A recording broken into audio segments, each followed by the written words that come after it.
Skibbity Rizzler from Ohio, Sigma, Beta, Alpha Male. Today we're talking about slang. For real, for real. Jargon, lingo, terminology. In other words, slang, the bane of any new Yu-Gi-Oh player's existence. Yu-Gi-Oh players use a lot of phrases that may not be so obvious to really anyone outside of Yu-Gi-Oh players. Sometimes even to Yu-Gi-Oh players themselves. A lot of this jargon and lingo does come from maybe past formats, maybe other cards in the game, sometimes even other card games completely. But what do some of these terms mean?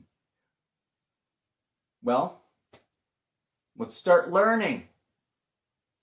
First, we're starting with Rhoda. This is a term that stands for reinforcement of the army. A term that stems from reinforcement of the army, the card.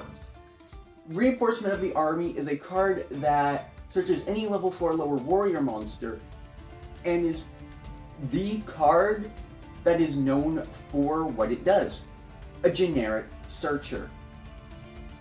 Nowadays, we have a lot more generic searchers. Typically, a generic Rhoda will have a level cap on what you can search and is typically a normal spell. And some examples include Signet Mining for Cybers and Fossil Dig for Dinosaurs. On the other hand, we have archetypal Rhodas now too. These don't always have a level cap, and they don't always have a restriction to just searching monsters, and they also don't always come in normal spells. They come in a variety of other card types, although normal spell is the standard. And some examples of those would include Medallion of the Ice Barrier, Salamangreat's Circle, and Skystriker Mobilize Engage. But what these Rhodas have been doing lately is they have a second effect. Usually it could plus you an additional card under the right circumstances, or have a situational effect that may come up, may not. Really, you're mainly using the card for the Rhoda. The term choke point typically refers to the point of a combo that is generally weak to interaction. Like how humans are weak to lack of air. Dump and foolish. Both are terms that basically mean the same thing, just cards that send cards from deck to graveyard. With the term foolish stemming from the card Foolish Burial, a card that sends a monster from your deck to the graveyard. Judge, I sent that monster to the graveyard because it benefited me, but I had plans on bringing them back later. What do you mean, murder and abuse? That's pretty much all they do. Some cards will just have it as a part of their effect, some of them have it for cost, and create some of the most stupid things you've ever seen. Were you paying attention earlier? We're going over what a plus is now. I hope you remember that I said that in the first section. A plus is an advantage term. When a card pluses you, it generates more cards than what you used. A card like Pot of Greed that draws 2 cards at the cost of using 1 card. That's a +1. Straight up, no strings attached. Sometimes a card can plus you even though it has strings attached. Something like Pot of Desires, banish top 10 of your deck face down, draw 2. That's still technically a +1. In theory, you're not going to be seeing those cards that you just banished anyway, so might as well draw 2. But a card can also minus you or neg you.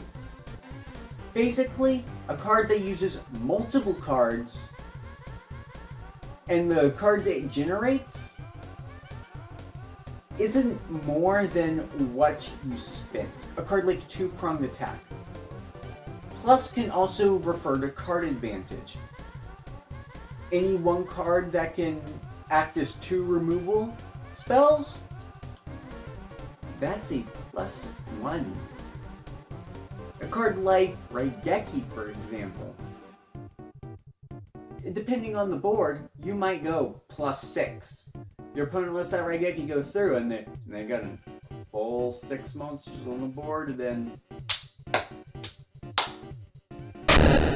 Next up, we have Mill. And this term likely stems from the Magic the Gathering card Millstone.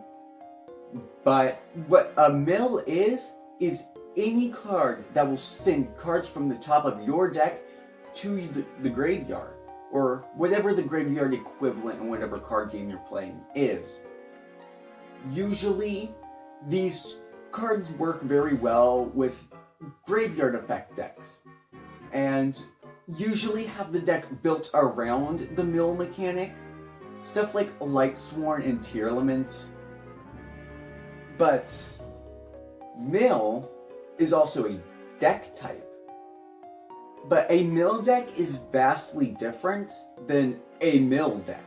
When you're trying to mill, you're typically trying to hit something that you want to see.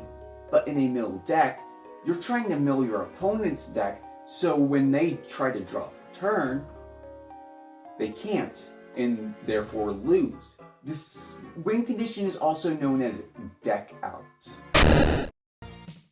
0 turn kill, 1st turn kill, and 1 turn kill are all terms that refer to winning the duel before Noah Lyles can win his 100 meter. All of these terms basically are just related to how fast you won your game. Usually you're going to see 1st turn kill and 1 turn kill a lot. A 1st turn kill is usually when you just win on the 1st turn, or set up an basically unlosable situation on your 1st turn, usually by burning your opponent for their last little bit of life points in their draw or standby phase. But generally a 1st turn kill means you just won on the very 1st turn of the duel. A 1 turn kill, however, refers to winning the duel past turn 1 by putting up enough damage on board or achieving your win condition, but didn't win on turn 1 exactly. Normally, an OTK deck relies on the fact that they can put up more damage than your opponent has life points in a single turn, something like Crusadia OTK. But whenever they do that, it's not an FTK because usually they need their battle phase, or they're relying on their opponent to have cards. But a 0 turn kill, however, occurs before the duel even starts, and is statistically impossible to pull off an event consistently. A 0 turn kill is whenever you win on turn 0, either before your turn starts or before the duel even starts. Only real way to do that is... Good luck, have fun.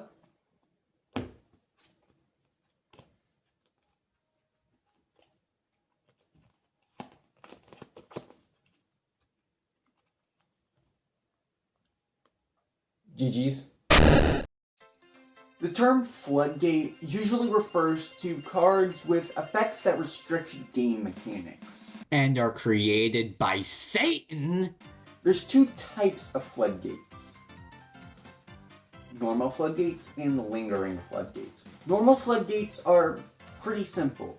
As long as they're on the field, they're restricting the game mechanic. Cards like Skill Drain, or even Messenger of Peace could be considered as a floodgate. But lingering floodgates, on the other hand, basically just need to be dealt with as soon as they activate, which is not really easy to do. Lingering floodgates typically last a set amount of time and do not remain on board. Lingering floodgates would be stuff like the Mulch Army cards, or Dimension Shifter. Yu-Gi-Oh! Slang can be quite intimidating for new players and anyone just getting into the game, or anyone outside of the Yu-Gi playing public. but after a while, you sort of get used to it. And then you start integrating it into your vocabulary, and then you're the one who's having to explain what you mean by new deck, right? And it's like a Towers Turbo deck, but I keep milling and milling until I hit the good stuff, and then I force my opponent into a top deck war, and then I just completely dominate the top deck war because I'm going to generate so much advantage that they're not going to be able to keep up with it. I'm going to keep hitting stuff, and they're going to not like it because all my stuff does stuff. Would you shut your trap for 5 minutes?